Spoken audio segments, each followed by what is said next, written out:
Assalamualaikum warahmatullahi wabarakatuh. Saya bersama sahabat Syekh ini Fadil Rahmi, anggota DPD RI dari Aceh. Saya menyampaikan bahwa apa yang terjadi dengan 3 nelayan Aceh yang saya baca dari berita, mereka dijatuhi hukuman 5 tahun penjara karena menolong ada 99 orang warga Rohingya yang keselamatan mereka terancam di tengah laut. Kalau kita melihat apa yang mereka lakukan, ya, lepas dari segala macam aturan hukum, ya, adalah prinsipnya menurut saya itu kan mendepankan kemanusiaan, betul kan? Iya, betul. Kemanusiaan yang adil dan beradab itu Pancasila. Jadi sebetulnya 3 nelayan Aceh ini harusnya dikasih penghargaan, bukan dihukum.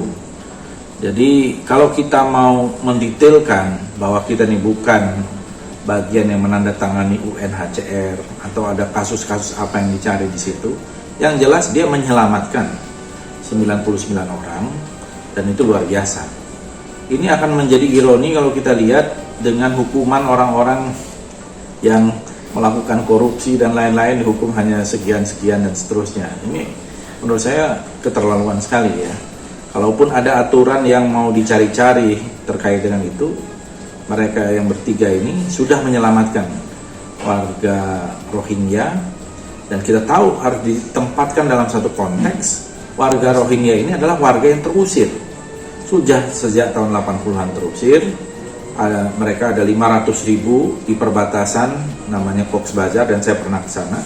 Kemudian pada bulan Agustus 2017 sampai belakangan itu mereka diusir, diperkosa, dibunuhi dan lari juga ke sana. Ada 500.000. Jadi lebih dari 1 juta pengungsi Rohingya. Ada juga puluhan ribu sampai ke Malaysia, dan saya tahu ini bukan kejadian pertama di Aceh. Tapi saya pernah. Yang pertama kriminalisasinya. Nah, ini kriminalisasi yang pertama. Menurut saya ini keterlaluan. Jadi saya sebagai anggota DPR, saya menghimbau gitu agar mereka ini dibebaskan, karena menurut saya mereka ini berniat untuk melakukan satu tugas kemanusiaan dan akhirnya menyelamatkan, dan harusnya kita beri penghargaan kepada 3 nelayan dari Aceh. Itu. Harapan kami juga mungkin mewakili rakyat Aceh. Abang tetap oh iya dong, harus kita perjuangkan. Kalau alasan-alasan yang terkait dengan nanti dikaitkan dengan human trafficking, apa? Human trafficking apa? Karena kita harus letakkan ini konteks bahwa warga Rohingya ini sedang terusir, sedang dizolimi. Apalagi ada kudeta militer di Myanmar. Jadi mereka sebelum kudeta militer pun sudah banyak yang dibunuh, banyak diusir. Dengan kudeta militer sejak Februari tahun ini, itu lebih banyak lagi mereka yang lari kemana-mana. Jadi seperti yang terjadi misalnya di Suriah, juga ditampung. Di Turki ada jutaan orang, di Jerman ada berapa ratus ribu, mungkin jutaan juga, dan negara-negara Eropa lain. Nah, kita ini negara yang mengaku sebagai negara Pancasila, yang berkemanusiaan, yang adil dan beradab, harusnya malu.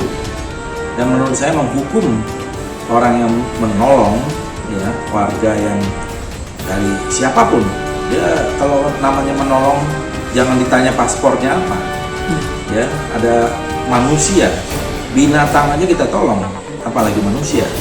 Ya, kalau kita lihat ada pura-pura kena plastik terjerat apa, atau hiu, atau anjing sekalipun, itu kan ditolong.